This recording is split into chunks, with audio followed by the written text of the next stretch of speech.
deaths every year are linked to environmental issues, according to the World Health Organization. The second FWS criterion met is that we have an inadequacy of existing regulatory mechanisms, given that our regulatory process assumes that most chemicals used in products are safe until they are proven to cause harm to humans, and also given that the testing methods behind these regulations are archaic.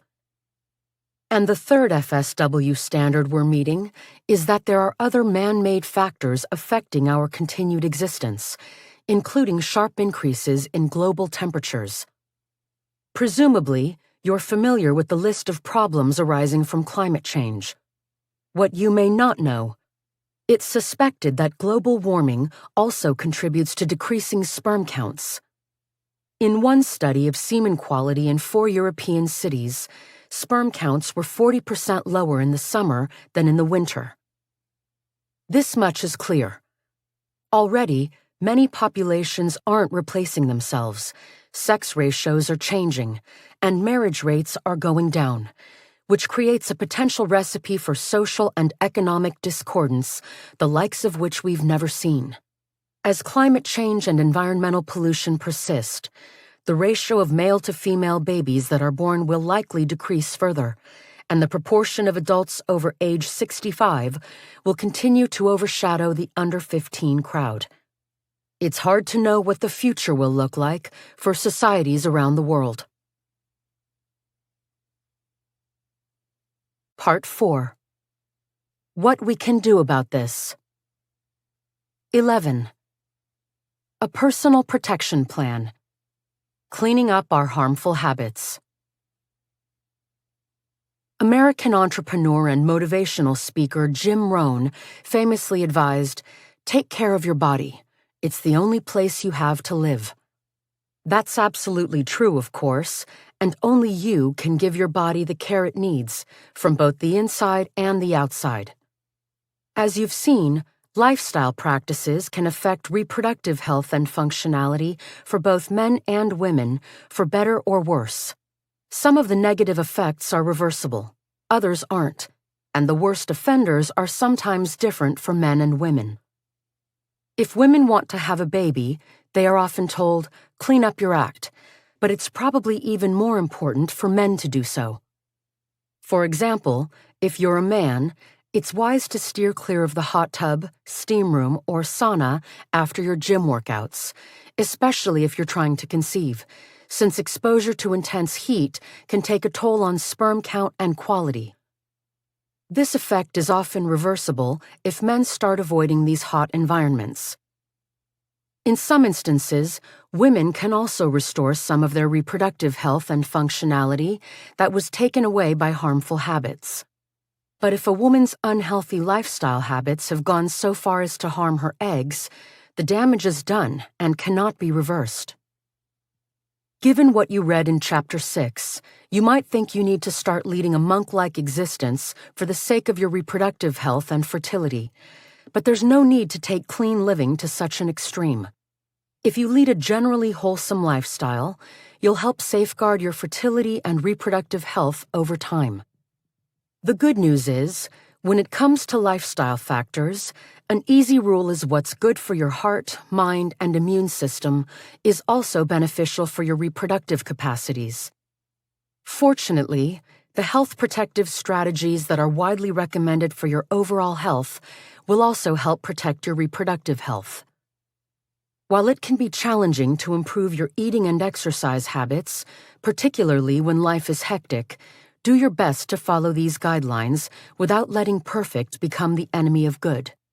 The goal is to eliminate the unhealthiest of lifestyle practices and to develop healthier habits in other areas. Here's how. Steer clear of cigarette smoke. If you smoke, quit. It's that simple. Smoking cigarettes is toxic to a man's sperm, and the chemicals in cigarettes, including nicotine, cyanide, and carbon monoxide, are toxic to a woman's eggs and speed up the rate at which those eggs die off. Even if you don't smoke, being around secondhand smoke, aka passive smoking, could affect your reproductive health.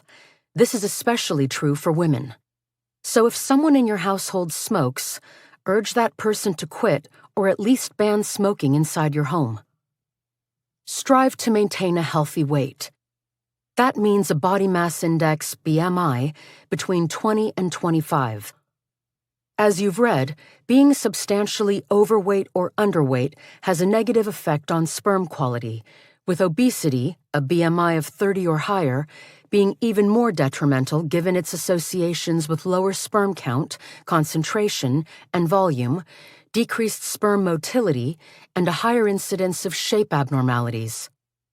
Similarly, being considerably overweight or underweight, having a BMI under 18.5, can wreak havoc with a woman's hormone levels, causing irregular menstrual cycles or problems with ovulation or implantation of a fetus, and increase the risk of miscarriage if she is able to get pregnant.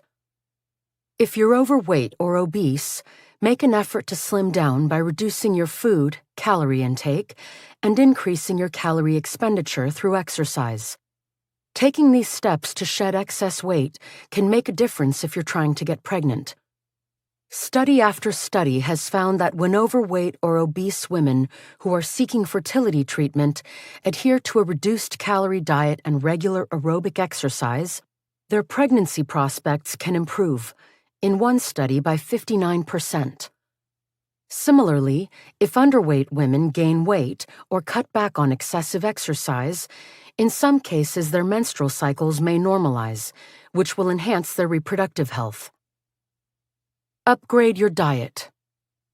There's a sign I've seen several times that notes, "The key to eating healthy? Avoid any food that has a TV commercial."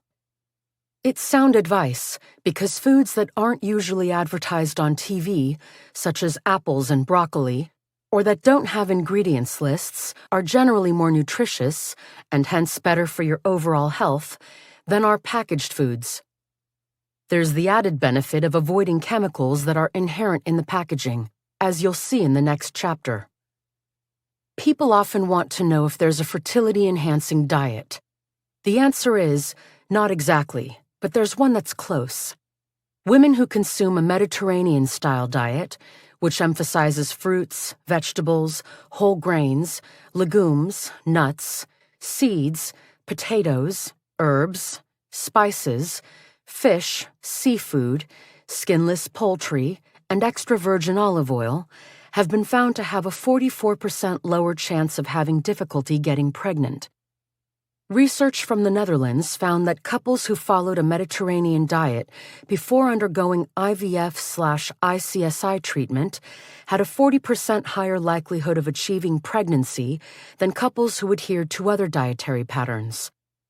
What's more, research suggests that adherence to this kind of healthy diet is associated with better sperm quality in men and better fertility in women. An added perk? It can also help with weight management and promoting overall health. It doesn't take long for a diet upgrade to make a difference in sperm. A 2019 study from Sweden found that after young, healthy men started following a wholesome diet with yogurt, whole grain cereal, fruits, vegetables, nuts, eggs, and the like, their sperm motility increased after just 1 week. Meanwhile, a higher intake of monounsaturated fats from olive oil, avocados, and certain nuts has been found to be associated with higher sperm concentration and total sperm count. A high intake of omega-3 fatty acids has also been linked with improved semen quality and reproductive hormone levels in men, as well as a reduced risk of ovulatory problems and improved fertility in women. The potential hitch is that some sources of fish and seafood are high in mercury, which is a concern for the fetus's developing brain in utero. To avoid mercury in seafood, put king mackerel, marlin, orange roughy, shark, swordfish, and tilefish on your no-buy list. Stick with wild salmon, sardines, mussels, rainbow trout, and Atlantic mackerel. Compelling research suggests that vitamin D may be emerging as a major player in reproductive health. It's been shown to improve male fertility potential, mostly by having a positive effect on sperm motility. And it's been found to improve sexual function and satisfaction among women with problems in that arena. In addition, vitamin D deficiency has been found to be much higher among subfertile women, which is why optimization through diet and possibly supplements is recommended. Keep moving. Besides helping you manage your weight and stay fit, regular aerobic exercise and strength training workouts are beneficial for your reproductive function. It's true whether you're a man or a woman.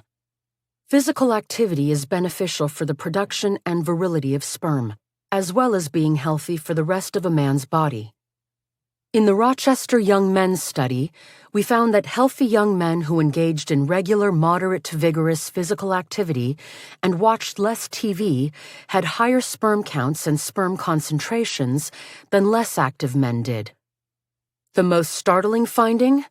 Men who performed moderate to vigorous exercise for 15 or more hours per week had a 73% higher sperm concentration than those who got the least amount of exercise. Admittedly, that's a lot of exercise, slightly more than 2 hours per day, which is prohibitive for many guys who have busy work schedules. Fortunately, this isn't an all-or-nothing proposition, because other research suggests that men who get more than 7 hours per week of moderate to vigorous physical activity have 43% higher sperm concentrations than those who exercise an hour or less per week. More recently, a study of potential sperm donors in China found that men with the highest levels of moderate to vigorous physical activity have significantly higher sperm motility. More good news. Men who aren't currently in the exercise habit should take heart, because it's not too late to start. Research has found that when men who were sedentary and obese took up exercising at a moderate intensity on a treadmill for 35 to 50 minutes, 3 times per week, their sperm count, motility, and morphology improved after 16 weeks. That's a relatively short-term investment in fertility potential. The bottom line? Moderate exercise is a healthy source of physical stress, whereas excessive exercise tips the balance into overload territory. This is true for men, and the same golden mean, Aristotle's term, applies to women. Regular physical activity has been found to improve women's hormonal profiles and overall reproductive function, promoting regular menstrual cycles, ovulation, and fertility. Even overweight women who have experienced a prior pregnancy loss and are attempting another pregnancy benefit from walking for 10 or more minutes at a time. Their fertility improves significantly over 6 months. Get a grip on unhealthy stress. The goal is not to eliminate stress because, A, that simply isn't possible in the modern world, and B, some stress is actually good for you. Most people rarely think of stress as a positive thing, but a form called eustress is just that, positive, because it motivates us, challenges us, and helps us grow psychologically, emotionally, and physically. So we want to hold on to opportunities to create that good stress at work and in our personal lives. Moderate levels of positive stress don't adversely affect reproductive function for men or women, or how long it takes a woman to get pregnant. Instead, the goal is to minimize negative stress, aka distress, and/or to improve your ability to manage it. Negative stress can take a toll on reproductive health, possibly leading to hormonal abnormalities, irregular periods, and ovulation problems in women, and the reduction of sperm quality in men, especially if the stress is excessive. You know the drill for preventing stress overload. Use good time management strategies, say no to non-essential requests, delegate responsibilities whenever possible, and develop good coping skills and a strong support network. Social support can counteract the potentially harmful effects of stress on both your mind and body. When researchers in China examined the effects of work stress on semen quality among 384 men, they found that men with high levels of work stress had a greater chance of having swimmers classified below the WHO's threshold for normal sperm concentration and total sperm count than those with low work stress. No surprise there. Here's where things get interesting. The men who had high work stress and high levels of social support had perfectly normal sperm. In addition to seeking social support, getting a grip on stress requires finding your personal decompression valve through meditation, deep breathing, progressive muscle relaxation, yoga, or hypnosis, and using it regularly. Besides helping you get the upper hand on anxiety and worry, these practices can improve your chances of maintaining normal reproductive hormone levels.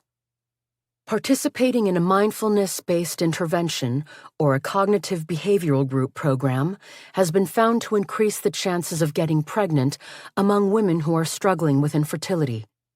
Research has found that doing diaphragmatic breathing, progressive muscle relaxation, and guided imagery twice a day improves sexual desire and satisfaction, factors that are often diminished by excessive stress in healthy young adults. Think of these steps as forms of stay healthy insurance for your reproductive health. Combine these with measures to reduce the chemical load, and hence your exposure, in your home, as you'll see in the next chapter, and you'll enhance your health even further. It's a multi-layered protection plan. 12. Reducing the chemical footprint in your home, making it a safer haven. Knowledge can be powerful, but it can also scare the daylights out of you. If what you now know about the perilous decline in sperm counts and impaired reproductive development in men and women has you nervously wondering if you've got enough ammunition in the arsenal, if you're a man, or worriedly caressing your belly, if you're an expectant mother, take heart. There are several things you can do to protect your reproductive function and the reproductive health of your future child. By taking key steps to improve your lifestyle and reduce your body's burden of chemical exposures, you'll enhance your ability to preserve sperm counts, sperm motility, and your fertility, whether you're a man or a woman.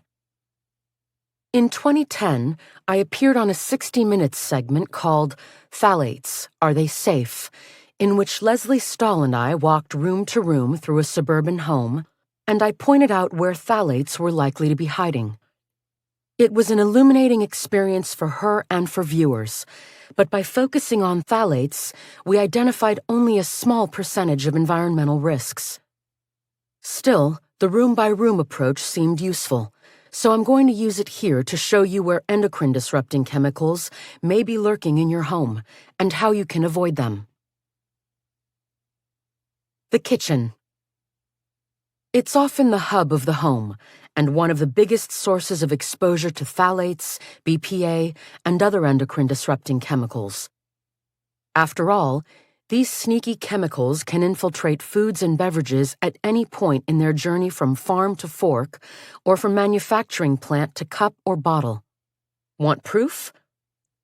When German researchers compared phthalate levels in 5 adults before they fasted and 48 hours after they fasted, a time in which they consumed only water in glass bottles, they found that levels of testosterone-lowering DEHP and its more contemporary substitutes in the subject's urine dropped within 24 hours of the onset of the fast to just 10 to 20% of their initial levels.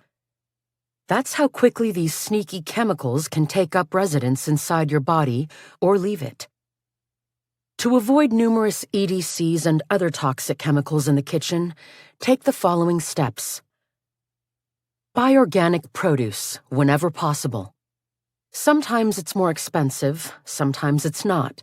But if it is, it may be worth the extra investment in your health so that you can avoid ingesting trace amounts of pesticides and the inert ingredients in pesticides, which include some phthalates. If you're not inclined to buy all organic fruits and vegetables, It's smart to eliminate those that typically contain the highest pesticide residues from conventional growing methods. Every year, the Environmental Working Group, EWG, www.ewg.org,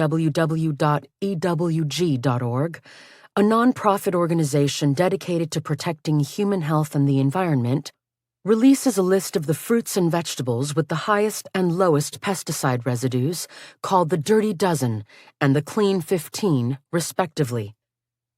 In 2019, strawberries, spinach, kale, nectarines, apples, and grapes topped the most contaminated list, while avocados, sweet corn, pineapples, sweet peas, frozen, onions, and papayas were among the least contaminated.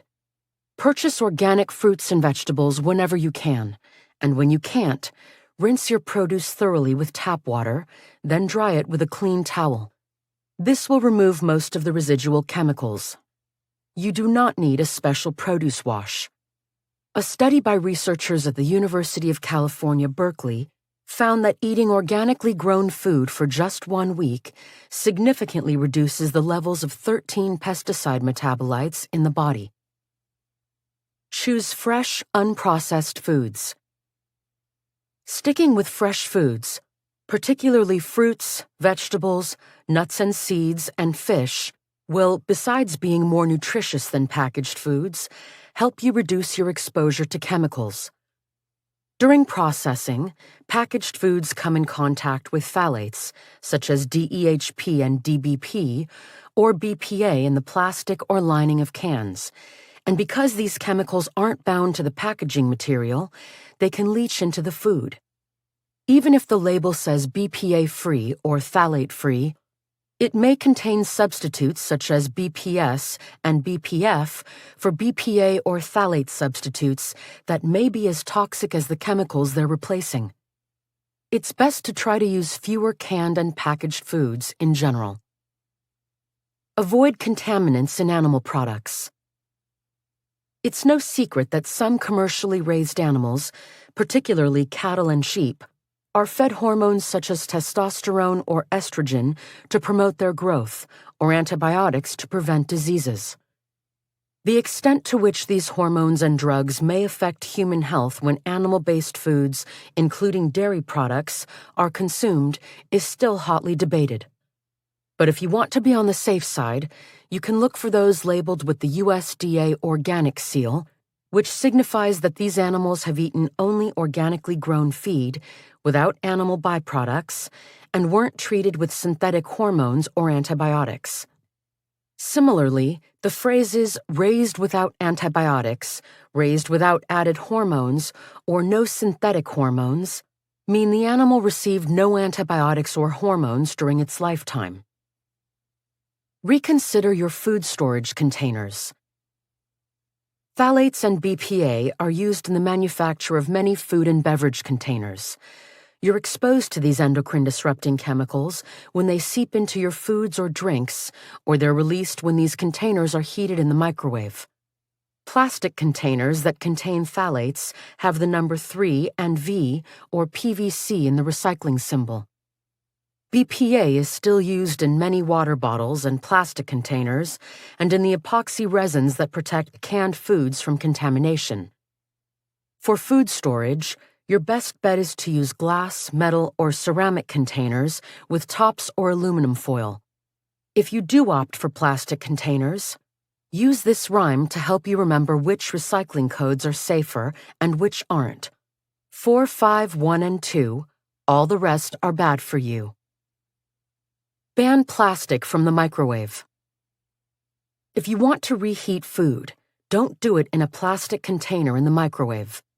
Transfer it to a plate or bowl, and if you need to cover it, use parchment paper, wax paper, a white paper towel, or a domed, glass or ceramic, container that fits over the plate or bowl. Don't microwave plastic food storage bags or plastic bags from the grocery store, even if the package is marked as safe for microwaving.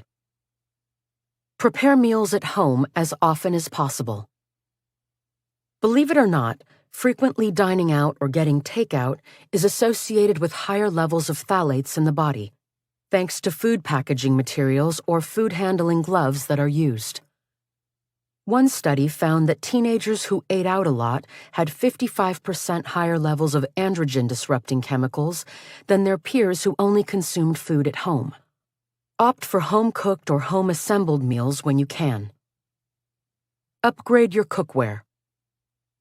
If you've been using nonstick pots and pans, it's time for a change.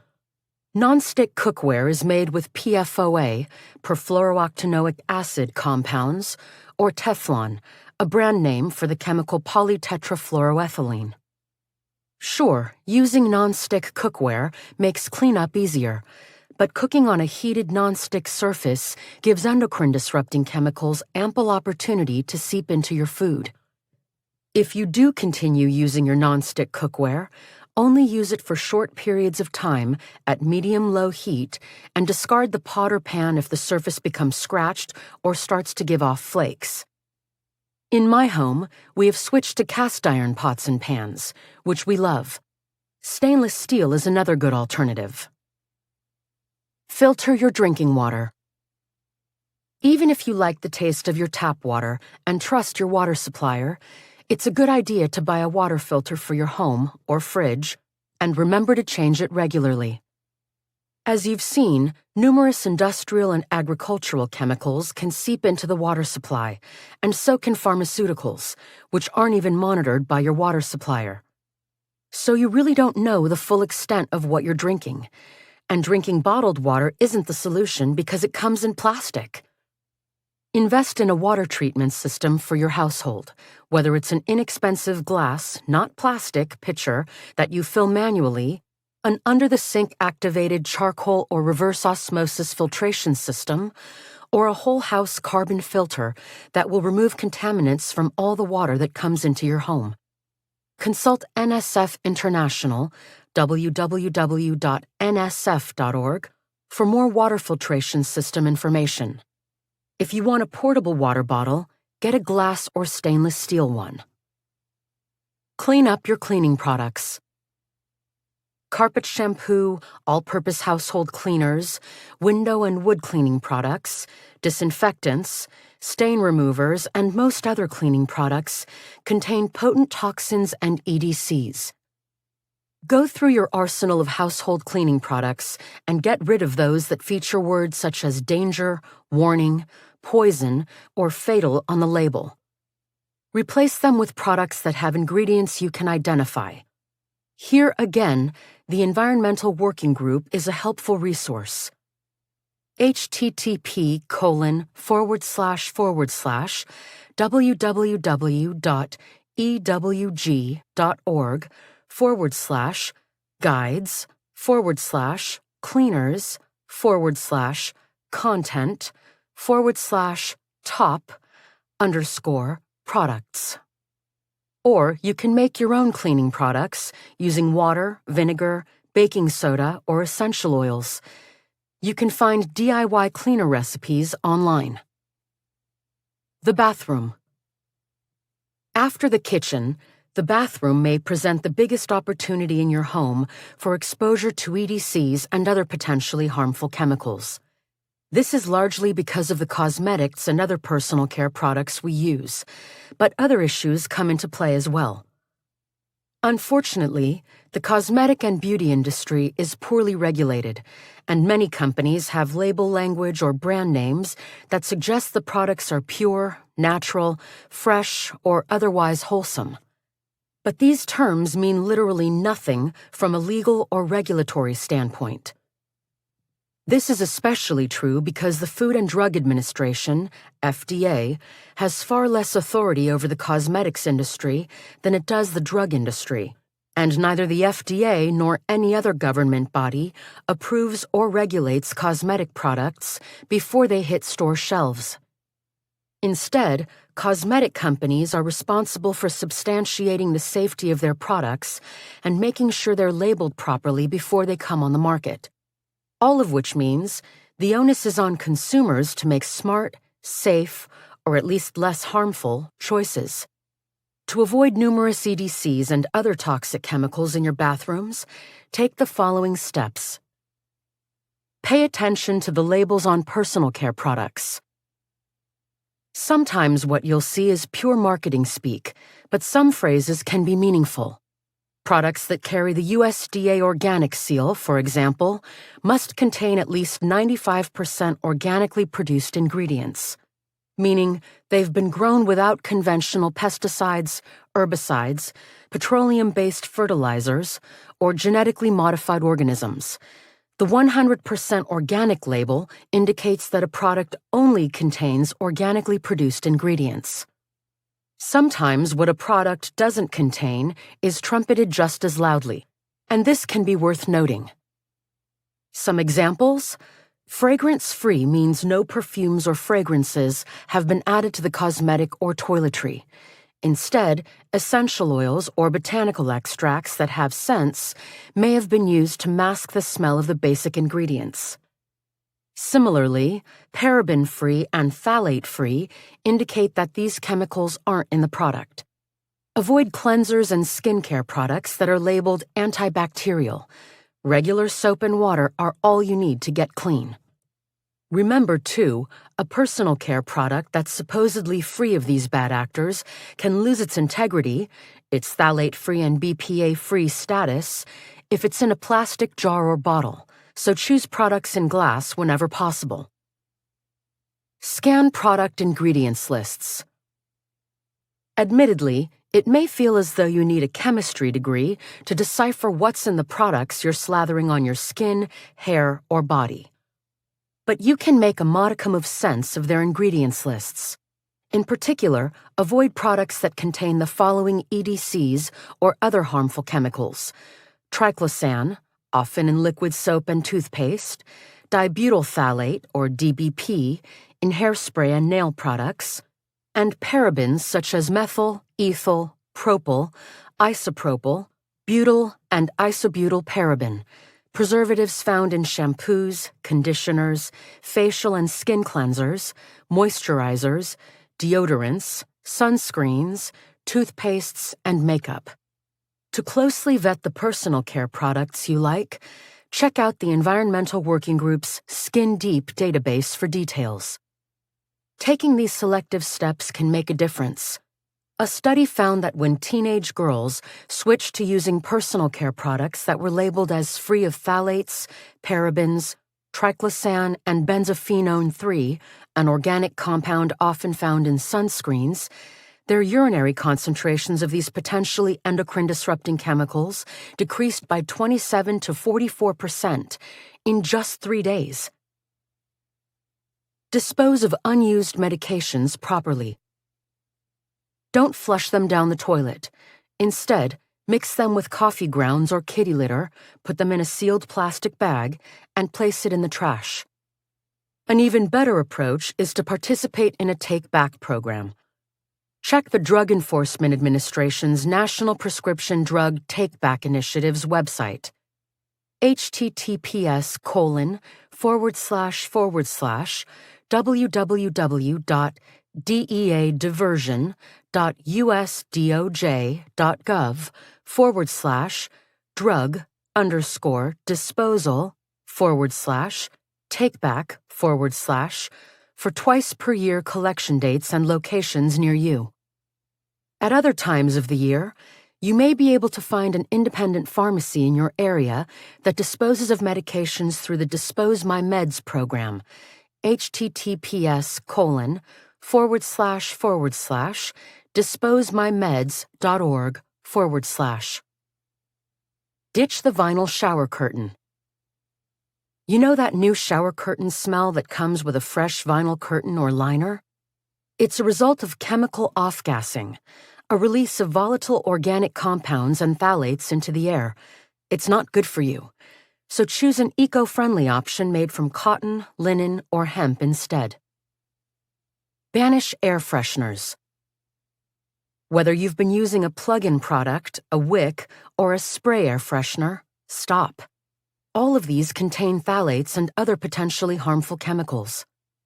To improve air aroma in the bathroom, use an exhaust fan, open a window, or leave an open box of baking soda in the room to absorb bad odors. Also, stick with non-toxic cleaning products for the bathroom. Elsewhere in your home. A variety of chemicals may have taken up residence in other areas of your home, including your bedroom, living room, and closets. The primary offenders include phthalates, flame retardants, PBDEs, and PCBs, which still reside in many homes even though they're no longer manufactured. No one expects you to do a top-to-basement makeover of your home. That would be cost-prohibitive, but you can reduce the chemical load in your home considerably. Here's how. Remove wall-to-wall carpet. Synthetic carpets, such as those made from nylon or polypropylene, can emit harmful chemicals into the air, another example of off-gassing, for many years. Natural hardwood and ceramic tile are better choices because they are the least likely to absorb dust and toxic chemicals. If you want to add an area rug, choose wool or natural plant materials such as jute or sisal. Avoid using a pad that contains PBDEs. Choose a wool or felt one instead.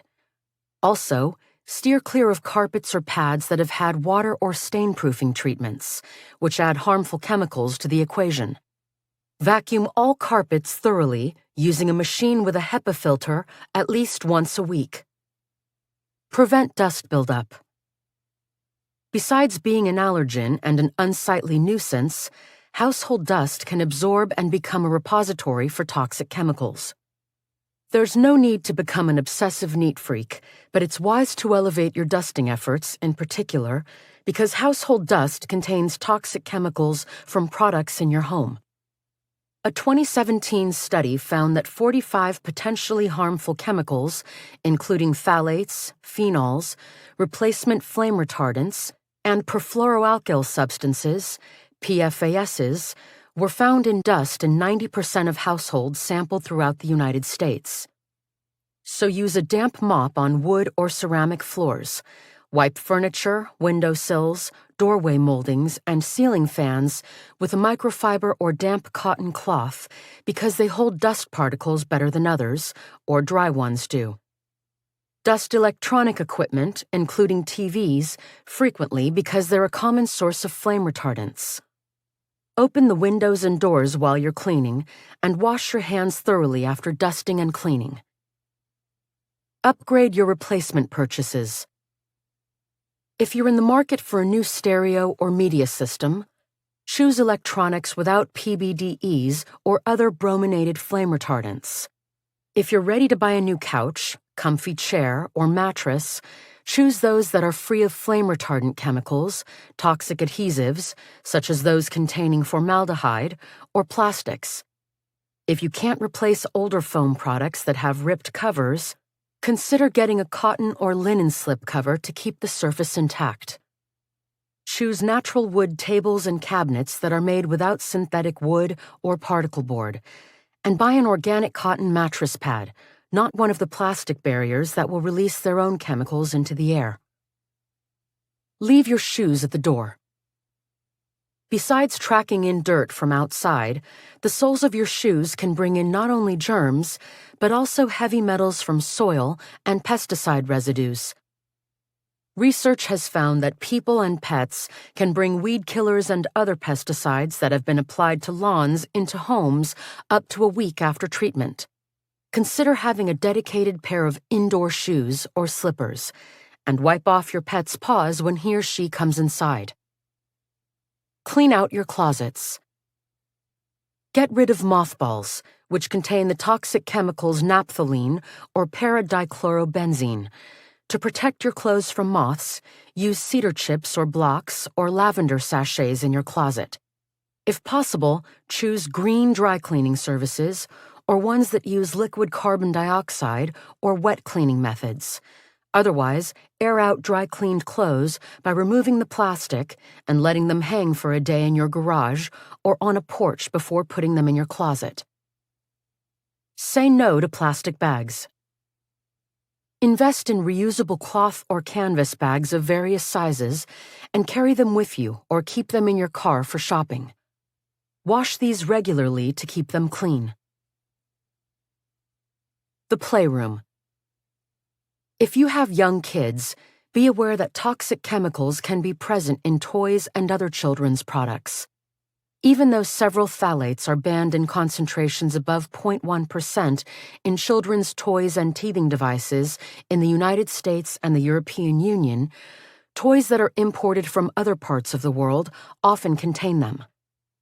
Children are especially vulnerable to the effects of endocrine-disrupting chemicals since their bodies are still developing. Plus, because their bodies are small, per pound of body weight they absorb more contaminants through their lungs, digestive tracts, and skin than adults do. And because young kids often put toys in their mouths, this can increase their exposure even more. Your best bet is to scrutinize your choices when purchasing toys or kids' activities. When buying plastic toys, look for those that are labeled phthalate-free and PVC-free. Similarly, buy baby bottles and sippy cups that are labeled BPA-free. Alert: this won't eliminate the BPA lookalikes such as BPS and BPF. When furnishing the playroom, include natural materials whenever possible. Choose wooden tables and chairs, with cushions if desired, and baskets, rather than plastic bins, to hold toys and art supplies. Keep in mind, cotton fabrics and rugs are easy to clean and resist mold and mildew. Your yard. If you live in a house, you'll want to pay attention to the potential chemical consequences in the great outdoors, as in your lawn or garden, even if you don't have a green thumb. That means avoid using synthetic pesticides, herbicides, and fertilizers. They're a hazard to kids and pets and to the rest of us. If you're desperate to get rid of weeds, do it safely by pulling them out at the roots, applying vinegar or salt to them, or by using a thick layer of mulch, such as cedar mulch or bark chips, to inhibit weed growth. Share your planet-friendly efforts and encourage others to follow your example by posting a pesticide-free sign on your grass or in your garden. Consider, too, that your old PVC garden hose may be delivering a heavy dose of lead, BPA, and phthalates, along with the water. It may be time for a replacement. Look for a PVC-free hose that's labeled phthalate-free, or even better, drinking water safe. These are among the most common culprits that can have insidious effects on sperm counts and other aspects of reproductive health for men and women. Given the expense involved, you may not be ready to get rid of carpets, couches, cookware, and other household items that contain some of these offensive chemicals. But when you're in the market for new ones, look for items that are free of phthalates, PFOAs, flame retardants, and other potentially toxic chemicals. In the meantime, get rid of mothballs, air fresheners, scented candles, antibacterial soaps, and other items that may pose a threat to sperm and your overall health. The Silent Spring Institute offers a free smartphone app called Detox Me, which provides simple, evidence-based tips on how to reduce exposure to these chemicals in your home, and a Detox Me Action Kit, a urine test that allows you to detect the presence of common household toxins in your body. Also, make it a point to avoid handling receipts, because most of these contain bisphenol A, which can be absorbed into your body. Think of these important steps as ways of committing to clean living, both inside and out. By improving your lifestyle habits, including your dietary choices and food preparation techniques, and by purging your home of harmful chemicals, you'll be taking smart precautionary measures to protect your reproductive system and your overall health. As you've seen, it's possible to reduce the chemical burden that's placed on your body, but it requires diligent efforts to learn to bob and weave through the minefield of disruptive chemical influences in our midst. This is your opportunity to protect your future and your families. 13. Envisioning a healthier future. What needs to be done? In 1898, UK factory inspector Lucy Dean warned of the harmful effects of exposure to asbestos dust, but her written report was largely ignored. More than a decade later, in 1911, experiments on rats raised reasonable grounds for suspicion that exposure to asbestos dust is harmful to the health of living creatures. Between 1935 and 1949, an alarming number of lung cancer cases were reported among asbestos manufacturing workers, and in 1955, research established a high risk for lung cancer among asbestos workers in Rochdale, in the UK. Between 1959 and 1964, mesothelioma cancer, which affects the tissue lining the lungs, was found to be a significant problem in asbestos manufacturing workers and people living in neighborhoods near factories that handled asbestos in South Africa, the UK, and the United States. Nevertheless, it took until 1973 for all forms of asbestos to be recognized as carcinogenic to humans, and until 1999 for many countries in Western Europe to ban the use of all types of asbestos. That's an entire century. But here's the real kicker. Unbeknownst to many people, the United States still permits some use of asbestos, and in some developing countries, such as India, the asbestos industry continues to boom. Even after major scientific and regulatory efforts, after more than 50 years have passed, we still haven't gotten this known carcinogen out of our environment. This story has little to do with reproductive health and plenty to do with respiratory health. But it's a powerful example of just how long it can take and how difficult it can be for important protective measures to be implemented. Given the approximately 85,000 chemicals that have been produced for use in commerce and the small number that have been tested for safety, let alone regulated, we need a better, meaning less time-consuming and less costly, way to identify and limit exposure to risky chemicals. As an example, consider the testosterone-lowering phthalate di-2-ethylexyl phthalate, DEHP. In 2000, John Brock, Ph.D., an environmental chemist, told me about a new effort at the CDC to measure phthalates in a sample of U.S. residents for the first time. When he suggested I study them, my reaction was, "What are phthalates?" He told me about some convincing studies showing that these everywhere chemicals were wreaking havoc on the genital tracts of male rats. Fast forward to 2005, when my colleagues and I published our study that showed that an expectant mother with higher DEHP levels in early pregnancy was more likely to have a son with less male-typical genitals. For example, a shorter anogenital distance, AGD, and a smaller penis. This study and those that followed have taken 20 years and cost more than $10 million federal dollars, but they've led to important public health action. The risk of the phthalate syndrome was believed to be so plausible that DEHP and 2 other testosterone-lowering phthalates were banned in toys and sippy cups in 2008. Because of this law and the public's concerns about these health risks, levels of the traditional phthalates in people's bodies dropped dramatically in the United States. The pregnant women we recruited into our 2010 study had DEHP levels that were only 50% of those measured in pregnant moms in 2000. This was definitely a positive sign. But sadly, other phthalates have been introduced as replacements for DEHP and similarly problematic phthalates. One of these was diisononyl phthalate, DINP. In a Swedish study, expectant mothers who had higher levels of this new substitute phthalate in their urine were more likely to have a boy with a shorter AGD than women with low levels. So swapping DINP for DEHP had not solved the problem at all, which is incredibly frustrating. Let's pause for a moment and give manufacturers the benefit of the doubt. Let's imagine that maybe they didn't know that DINP was just as harmful as DEHP. Shouldn't they have done their due diligence and investigated the effects of this substitution before it was made? And shouldn't manufacturers have pulled this chemical from production as soon as it was discovered to be harmful? As you can probably guess, I would answer both questions with a resounding yes. But the worlds of chemistry and commerce don't always work this way.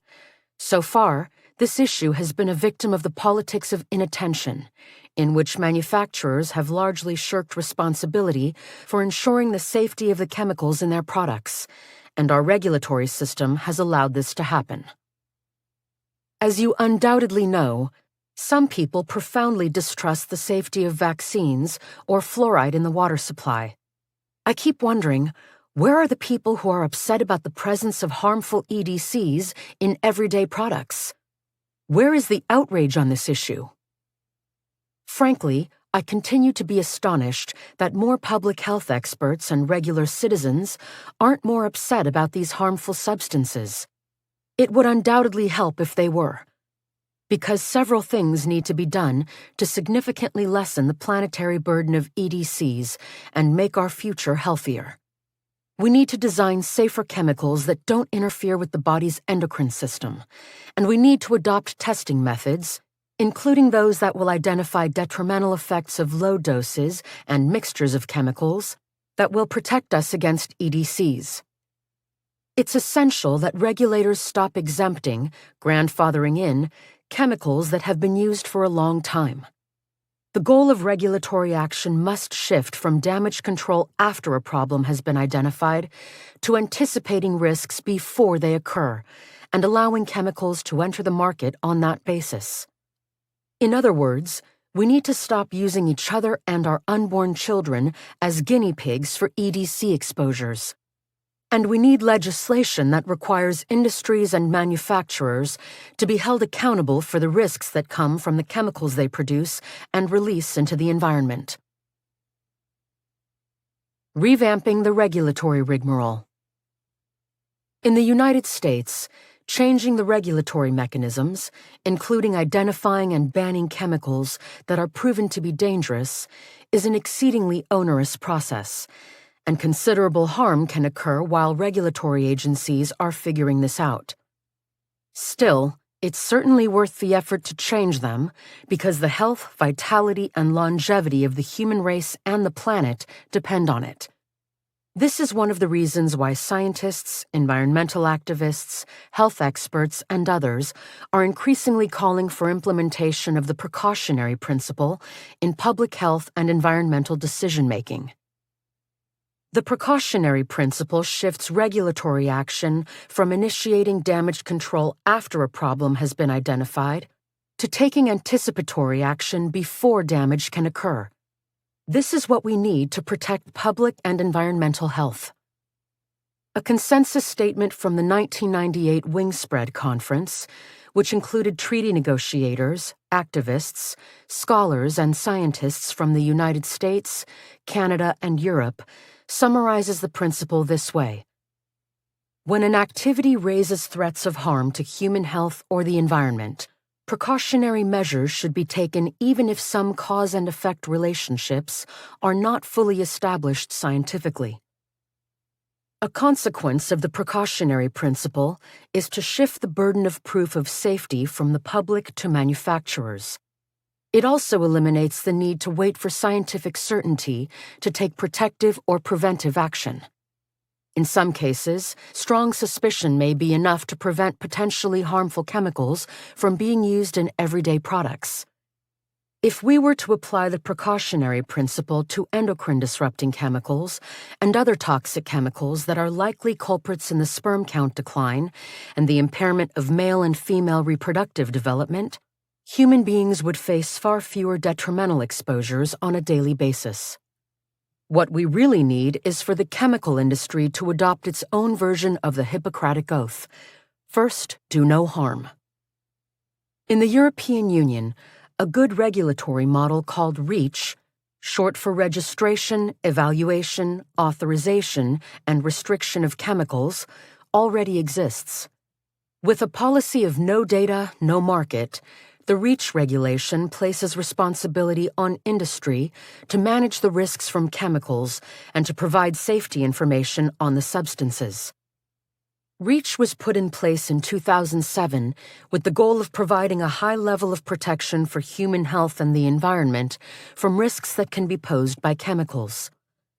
It also places the burden on companies, Manufacturers are held responsible for understanding and managing the risks associated with the use of their chemicals in everyday life. In my opinion, testing chemicals for hormone-disrupting potential before they come to market should be required throughout the world.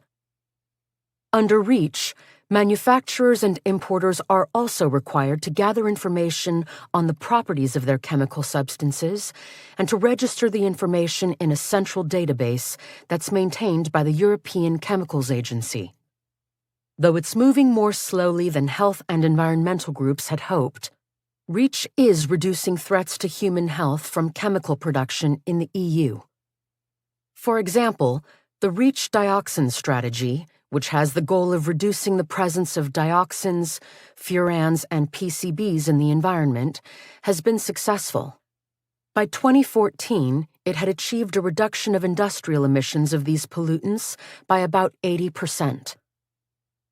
One hope is that REACH will help eliminate the unfortunate practice known as regrettable substitution, swapping in an untested compound with the function and risk of a known hazard. Consider the case of BPA and its replacements.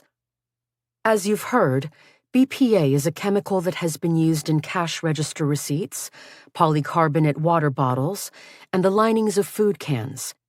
It was first found to mimic the female hormone estrogen when it was formulated in the 1930s, and we now know that it has adverse health effects, including increasing the risk of breast cancer, recurrent miscarriage, behavioral problems in boys, and in male BPA-exposed factory workers, impaired semen quality. While the European Union has banned BPA in baby bottles and is phasing it out of cash register receipts, it is still extensively used in other products, including the lining of food and beverage cans. Scrambling to find replacement chemicals, manufacturers discovered that the easiest option was to switch to another closely related bisphenol, such as bisphenol S or bisphenol F. Problem solved, right? Not exactly, because researchers are now finding that many of these BPA replacements end up in people's urine samples around the world, and that these replacement chemicals are also hormone disruptors and convey the same risk as BPA, or perhaps an even greater risk. In other words, one harmful chemical was simply used to replace another, an unacceptable practice. When I spoke to Nina Reinecke, head of science for ChemTrust, a leading non-profit organization working on the EU's REACH chemical regulation in the fall of 2019, she confirmed that despite the passage of REACH legislation, regulators are not yet controlling the use of regrettable substitutes, even in the EU. It shouldn't be this way. As Joseph Allen, an assistant professor of exposure assessment science at Harvard University's T.H. Chan School of Public Health, wrote in a 2016 opinion piece for The Washington Post, innocent until proven guilty may be the right starting point for criminal justice, but it is disastrous chemical policy. We need to recognize regrettable substitution for what it is: repeated substitution of toxic chemicals with equally toxic chemicals in a dangerous experiment to which none of us knowingly signed on. I agree with him 1,000%. We are all essentially unwitting participants in a chemical game of reproductive Russian roulette because regulation of the chemical and manufacturing industries continues to operate on a business-as-usual basis, with chemicals considered safe until they're proven guilty. The chemicals I'm most concerned about are stealth chemicals, phthalates, BPA, fluorinated compounds, and PBDEs, because they enter our bodies silently, secretly, and without our knowledge. Unlike drugs, which are monitored for safety by the FDA and sold with detailed warning labels, environmental chemicals are largely unregulated, and few are identified on labels. Back to the drawing board. A critical step toward eliminating EDCs from our daily lives is to create newer, smarter chemicals, such as those promised by green chemistry. This field embraces the overarching goals of developing more resource-efficient and inherently safer molecules, materials, and products. To achieve these goals, chemists must be able to assess potential hazards of the chemicals they develop. First and foremost of these goals should be avoidance of endocrine disruption. One novel approach that looks particularly promising is known as the Tiered Protocol for Endocrine Disruption, TIPED, which applies principles and tests from the environmental health sciences to identify potential endocrine disruptors. Formulated by a team of renowned scientists from multiple disciplines, this protocol is designed to help chemists identify and avoid chemicals that are likely to disrupt the human endocrine system. Through this system, chemicals that are identified as potential EDCs can then be removed from product development or redesigned to avoid the identified mechanisms of EDC action before these products enter the marketplace. By facilitating early identification of EDCs, TIPED's ultimate goal is to reduce the environmental and public health risks from these chemicals. This is certainly a step in the right direction, especially for detecting adverse effects from exposure to low doses or concentrations of these chemicals. The notion that the dose makes the poison is a core but outdated assumption that underlies traditional toxicology. This assumption is credited to Paracelsus, a Swiss physician, alchemist, and astrologer who, nearly 500 years ago, expressed this basic principle. All things are poison, and nothing is without poison. Only the dose makes a thing not a poison. His idea was that the higher the dose, the greater the adverse effect is to humans and perhaps other creatures. But that isn't always true, and we need better testing protocols to tease out risks from both high and low doses. As Terry Collins, Ph.D., a professor of green chemistry at Carnegie Mellon University and a user and proponent of TIPED, notes, low-dose toxicity is much more insidious than high-dose toxicity and is the likely cause of much, if not most, of the reproductive damage we are seeing in multiple species. If we can develop more effective testing protocols and better ways to screen chemicals to protect public health, we will have a much better chance of stemming the steady decline in male and female reproductive function that's currently underway. One of the first steps in chemical regulation is to identify the harmful effects of the chemicals in question.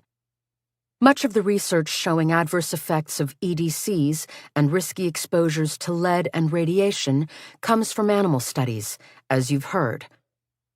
These early results are then typically followed by studies in humans, at a cost of millions of dollars and 5 to 10 years of research for a single study.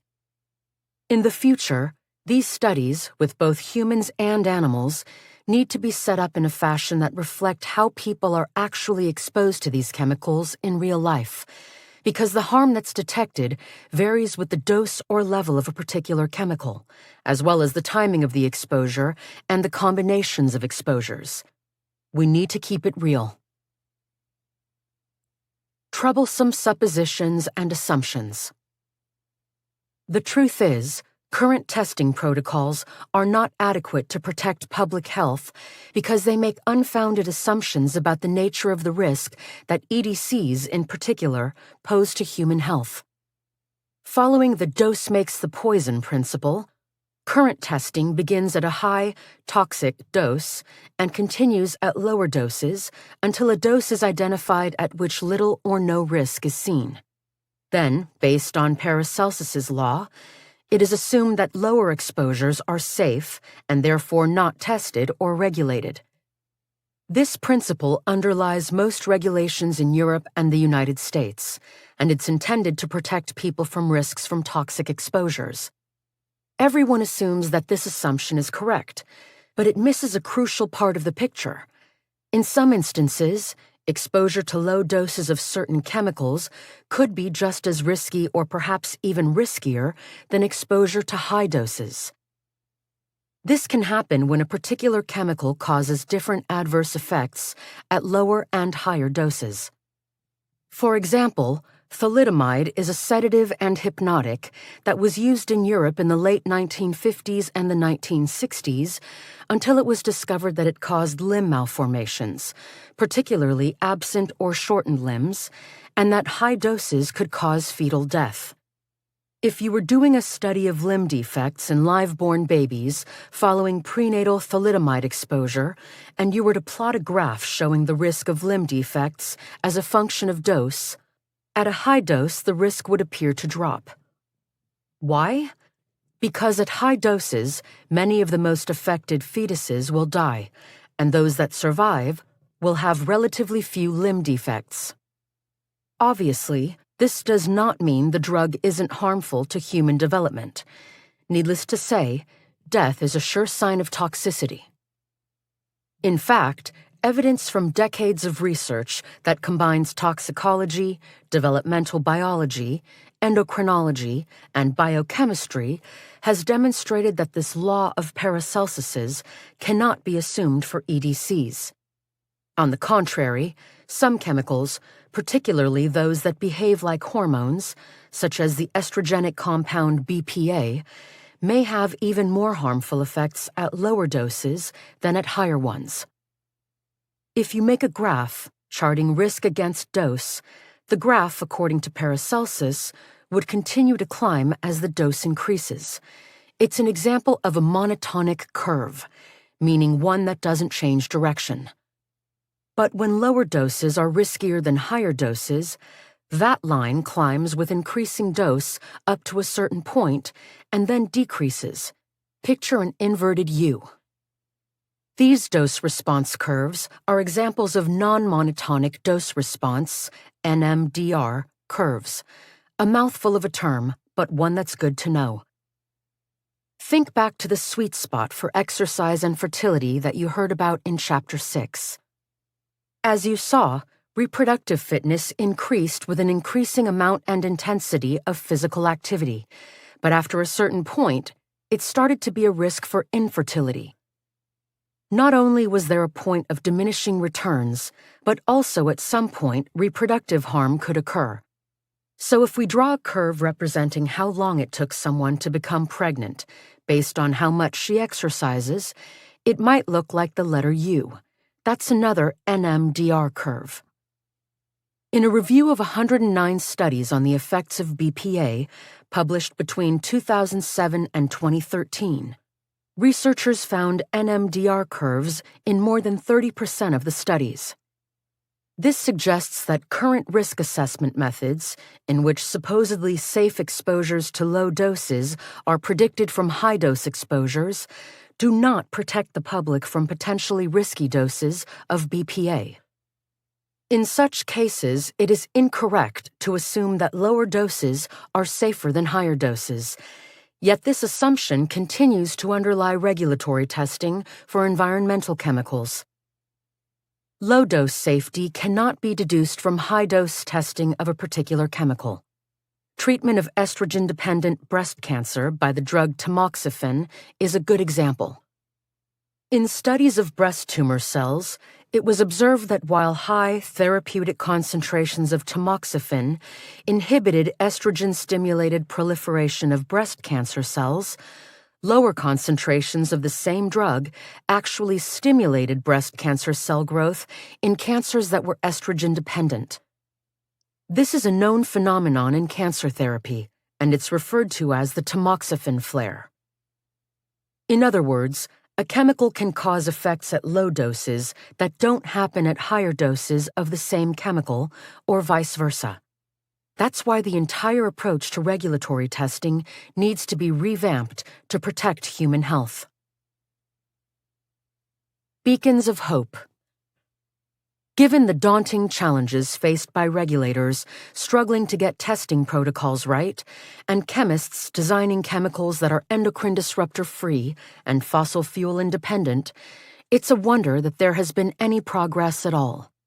But significant steps have been made toward more effective regulations, cleaning up our air and water, and saving many endangered species in the process. For example, as you heard in Chapter 9, The 2018 study of bird decline on farmland also included some bright spots. Due to conservation efforts, populations of wetland birds such as ducks and geese are on the rise. Encouragingly, the population of raptors such as bald eagles, which were close to extinction before the prohibition of the insecticide DDT, is increasing too, thanks to endangered species protections and other federal laws. Previously, DDT made the shells of their eggs so weak that, in trying to incubate them, the bald eagles would instead crush them. By 1963, only 417 bald eagle breeding pairs remained. Following the ban on the use of DDT in 1972, the bald eagle's comeback was spectacular, with 10,000 breeding pairs currently in the lower 48 states. That's a reproductive victory if ever there was one. Other species can be helped as well by the adoption of sustainable agricultural practices that minimize the use of pesticides and offer farmers incentives to set aside land for wildlife. Other species were preserved by the 1972 ban of DDT, the Endangered Species Act, ESA, of 1973, or its predecessor, the Endangered Species Preservation Act, 1966. The whooping crane was another, at least partial, success that came from the ESA. Because the millinery industry prized crane feathers as decorations on ladies' hats, these birds were hunted to near extinction, and by 1941, only 16 of these birds remained in the United States. After the ESA became law, the surviving whooping cranes were rounded up for captive breeding. Currently, a few hundred whooping cranes are back in the wild, living in several distinct breeding and migrating populations. Despite these significant advances, we still have a long way to go, and it's critical that these species protection efforts continue and that new ones be introduced. In 2019, the World Wildlife Fund listed 41 endangered species, 18 of which are critically endangered, 19 vulnerable species, and 9 near-threatened species. There is more work to be done.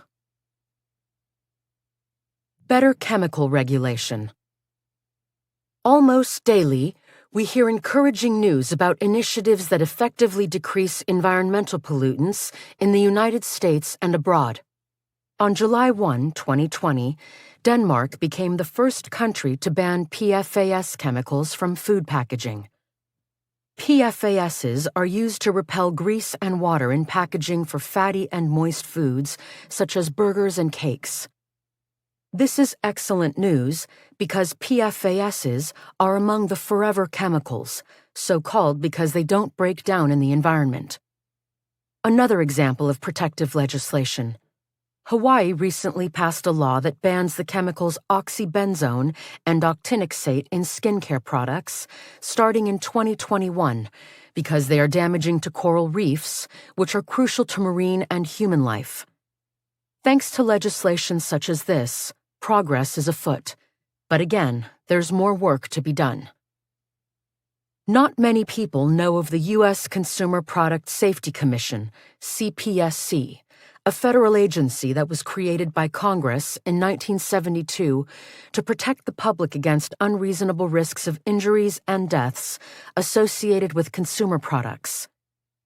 The CPSC has jurisdiction over thousands of types of consumer products, and the Commission has been investigating various risks from phthalates in these products. As part of that investigation, the Commission formed a Chronic Hazard Advisory Panel, CHAP, which examined the health effects of phthalates in children's toys and childcare items and brought in researchers whose studies looked at health risks from phthalates. In 2015, I presented results of our studies on phthalates to the Commission. 2 years later, the CPSC determined that 8 phthalates cause harmful effects to male reproductive development and banned children's toys and childcare items that contained more than a minimal amount of these phthalates, 0.1%. A short-term ban was already in place on 3 phthalates in children's toys and childcare products, thanks to the Consumer Product Safety Improvement Act of 2008, The 2017 ruling made that ban permanent and expanded it. And yet, other, newer hormone-altering phthalates remain on the market. Around the world, different countries are stepping up their efforts to limit environmental damage and reduce humans' exposure to EDCs. Costa Rica, which is among the top 5 countries leading the way with renewable resources, has made a commitment to become single-use plastic-free and to derive all its energy from non-fossil fuel sources by 2021. Pakistan has moved to ban single-use plastic bags. And Australia has come up with a way to decrease the entrance of plastic and other garbage into the oceans. The city of Kwinana recently installed a filtration system on the outlet of drainage pipes that catches all the large debris, thus protecting the environment from garbage and plastic contamination. When the net is full, it is picked up and emptied into special trucks. Having less plastic in the environment will automatically reduce the presence of some EDCs that could imperil reproductive health for all living creatures. Some businesses and retailers are also helping to reduce consumers' exposure to harmful chemicals. For example, Wegmans is a grocery store chain that I loved shopping at when I lived in Rochester, New York, from 2005 to 2010. When the store's management read in the local paper about the work I did on phthalates while I was at the University of Rochester, they asked me to talk to their buyers about phthalate-containing products. After I met with them, the store flagged phthalate-free products on their shelves so consumers could find them easily. Interestingly, Walmart, the largest discount retailer in the world, has developed lists of chemicals it wants phased out of products they carry, lists they share with suppliers. Unbeknownst to many, Walmart supports a large sustainability program focused on 3 areas: food waste, deforestation, and reducing plastic waste. Recently, the Home Depot, the largest home improvement retailer in the world, announced that it will no longer sell carpets and rugs that are treated with perfluoroalkyl and polyfluoroalkyl substances in Canada, the United States, and online. An increasing number of eco-friendly manufacturers have contributed to the worldwide effort to reduce EDCs and other toxins in our daily lives, sometimes under the umbrella of corporate social responsibility, CSR. One of the earliest and most effective promoters of CSR is Patagonia, a company that since 1973 has specialized in outdoor apparel and is still owned by its founders, the noted mountain climber Yvon Chouinard and his wife Melinda. For most of the company's existence, it has been pioneering efforts to steer the clothing industry in a more sustainable direction. In 2010, Patagonia helped found the Sustainable Apparel Coalition, an alliance of companies from the clothing and footwear industries whose members are working to make more sustainable decisions when sourcing materials and developing products. The point? It has become increasingly apparent that there is social, economic, and environmental value in investing in sustainability. Each year at the World Economic Forum in Davos, Switzerland, the world's most sustainable companies, the Global 100, are chosen from a list of about 7,500 companies, all of which generate more than $1 billion in annual revenue. This list ranks corporations on their performance in reducing carbon and waste production, their gender diversity among leadership, revenues derived from clean products, and overall sustainability. An increasing number of global companies are recognizing that incorporating sustainability into corporate values is good business. What's needed now is a broader recognition that sustainability must include the development of products that are not toxic, not hormonally active, and not bioaccumulative, meaning they don't accumulate in the tissues of a living organism. We, as consumers, should support sustainable product development and sustainable investing by companies with our spending habits. It's true that human beings created these toxic chemicals and unleashed them into the world. We also have the power to mitigate or reverse them. While we've started to make progress on this front, We need more initiatives like the ones you just heard about, and we need them to be implemented faster. It should be the government's responsibility to require pre-market testing of these chemicals and to monitor companies' compliance. Right now, the onus is on us as consumers to take the right steps to protect ourselves, but it shouldn't be. We need people around the world to cast their votes for leaders who will make it a priority to ban harmful chemicals and industrial practices that poison the planet. The status quo has persisted for too long, and it's endangering the reproductive health and survival of human beings and other species. The time to correct course is overdue, and more important now than ever. I see this as both a scientific and a moral imperative, because otherwise, we and other species could end up marching toward the brink of extinction or obsolescence. Conclusion. As science fiction writer Isaac Asimov noted, the saddest aspect of life right now is that science gathers knowledge faster than society gathers wisdom. Admittedly, he wasn't talking about EDCs, lifestyle habits, or reproductive health, but the quote is certainly relevant to these issues. As you've seen, numerous damaging forces are contributing to the dramatic decline in sperm counts in Western countries and the alarming rise in reproductive health problems in men and women. Many of these trends have occurred at approximately the same rate, 1% per year, which can hardly be a coincidence. We're not alone. These influences have also been poisoning other species and the ecosystems that we share. As a species, we're failing to propagate and repopulate ourselves, and we're hindering the ability of other species to do so. We're increasingly recognizing these realities, the knowledge Asimov alluded to, but we haven't gathered the wisdom necessary to make changes that would put our futures back on a healthier course. Consider this book a rallying cry for raising awareness about these issues. My hope is that you now feel inspired to take notice of the potentially harmful lifestyle and environmental influences in our modern world and to take action in whatever ways you can to reverse, reduce, or counteract these damaging effects. We can no longer afford to behave as though it's business as usual. The canary has sung, loudly, clearly, and shrilly. Now it's up to us to heed the message and take steps to protect our legacies. We need to upgrade our health habits and become more mindful about the items we choose to use or bring into our homes or workplaces. Problems with sperm count and quality can sometimes be turned around when men improve their lifestyle habits or reduce their exposures to toxic environmental influences, as you've heard. While women don't have as much of an opportunity to hit the reset button on their reproductive health, they can sometimes improve the regularity of their menstrual cycles and ovulatory patterns and enhance their fertility with their eating and exercise habits in particular. And of course, women can play a tremendous role in safeguarding their babies in utero, which can have positive effects for subsequent generations.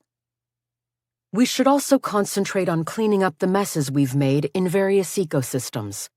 Species are interdependent, so reversing damage to one habitat can have a positive trickle-up effect from one species to another.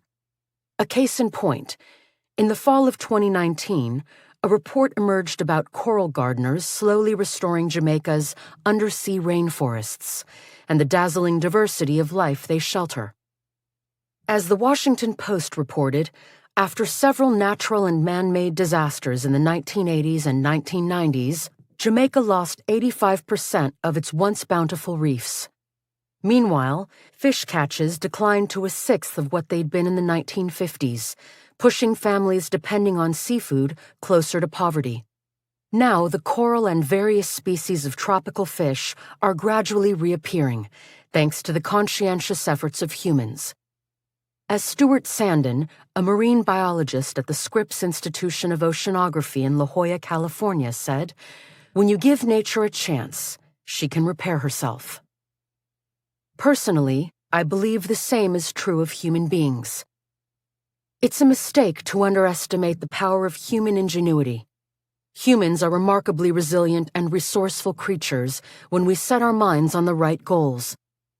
We've accomplished amazing turnarounds in the past: eradication of smallpox and polio in the United States, improvement in air quality throughout the country since passage of the Clean Air Act in 1970, and the successful cleanup and environmental restoration of the Great Lakes region's most heavily polluted areas since the 1980s. Between 1976 and 1991, lead levels in human blood dropped by 78%, mostly because 99.8% of lead was removed from gasoline and lead was eliminated from soldered cans. I believe we can achieve similarly remarkable reversals when it comes to the effects of EDCs on reproductive health. To take the next steps that are needed throughout the United States and the world, we need to share information about the dangers of endocrine-disrupting chemicals and why it's important to get them out of our environment. Surprisingly, when I ask, even at scientific meetings, how many people know about endocrine disruption, the number of hands that are raised is still discouragingly small. This information can and should be made part of middle and high school science programs, as well as medical school curricula. That type of knowledge dissemination will make it more likely that at some point in the future, your physician will routinely provide you with up-to-date recommendations on products and practices that are found to be risky and ways to assess the safety of your environment. We need to increase awareness of the importance of reproductive health for our own sake, our offspring's, and the health of the planet. Sadly, reproductive health is the poor stepchild of medical research.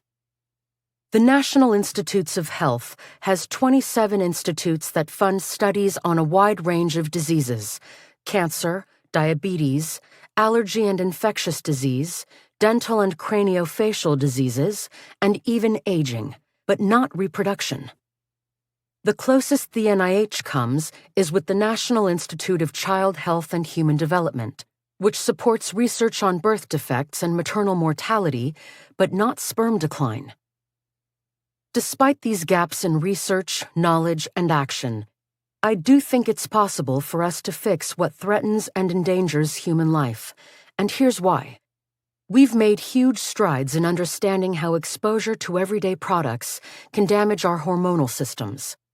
We now understand the exquisite sensitivity of the fetus, something that was undreamed of when the fetus was believed to be protected by the placenta and the womb. We know that all of us, including newborn infants, are continuously exposed to more than 100 chemicals, which have the ability to profoundly alter basic biology. And we know that the archaic beliefs underlying much of chemical regulation don't protect us. Scientific skepticism aside, I remain cautiously optimistic about our collective future. I have to. I've spent most of my professional life trying to figure out how our environment can interfere with such basic functions as conceiving and delivering a healthy child, and how we can protect ourselves. Unfortunately, in the past, after writing and speaking to other scientists about my research results, I felt that the people who could make a difference still weren't hearing my message. True, the unexpected tsunami of interest in my colleagues' and my 2017 sperm decline meta-analysis was encouraging. It felt to me that finally scientists, journalists, and the public were taking this threat seriously. But even a huge number of hits and citations can quickly be forgotten, as attention moves on to the next exciting scientific finding. The good news is, we're finally getting some of the answers we need to protect human reproductive health, as well as that of other species, which is why I've written this book. It's clear that first-generation chemicals that were produced after World War II haven't been good for our species or the health of the planet. What the world urgently needs is a new generation of chemicals that can be used in everyday products without threatening our health or that of future generations, other species, and the environment at large. This is a watershed moment, a point at which we have enough data and sufficient motivation to make at least some changes that are necessary to stop that 1% effect from continuing, at least at the same rapid rate. But there are still plenty of unanswered questions. When I present the sperm decline data, I'm often asked, how long can this go on? Is it getting better or worse? Can sperm count recover? As a scientist and a statistician, I can't speculate, but I can look to the past for patterns. I'll be honest, right now I don't see signs of the decline leveling off. But I do think that a diminished sperm count can be restored. After all, men whose sperm were totally wiped out by DBCP went on to father children when they stopped working with the pesticide. That's encouraging evidence right there. By eliminating our exposure to other chemicals, I suspect similar reproductive recoveries can be made. Still, the ultimate question to me is, how can we limit or prevent risky exposures from previous generations from being passed on to the developing fetuses in future generations? What people can do about their own exposures is the relatively easy part. But how we could potentially limit the intergenerational effects is the stuff of future science. My hope is that we'll eventually figure that out too, so that we can protect the future of the human race, the planet, and our legacy for generations to come.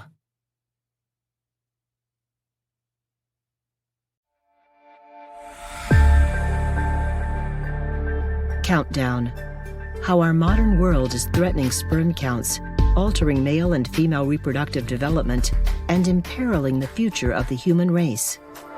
Was written by Shauna Swan, Ph.D., with Stacy Colino, and read by Cynthia Farrell. Editing and post-production by Common Mode, Paul Fowley, Technical Director.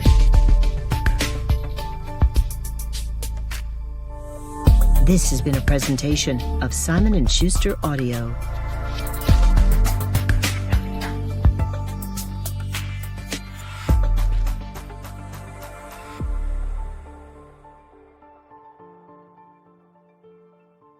Countdown: How our modern world is threatening sperm counts, altering male and female reproductive development, and imperiling the future of the human race, is available in print from Scribner.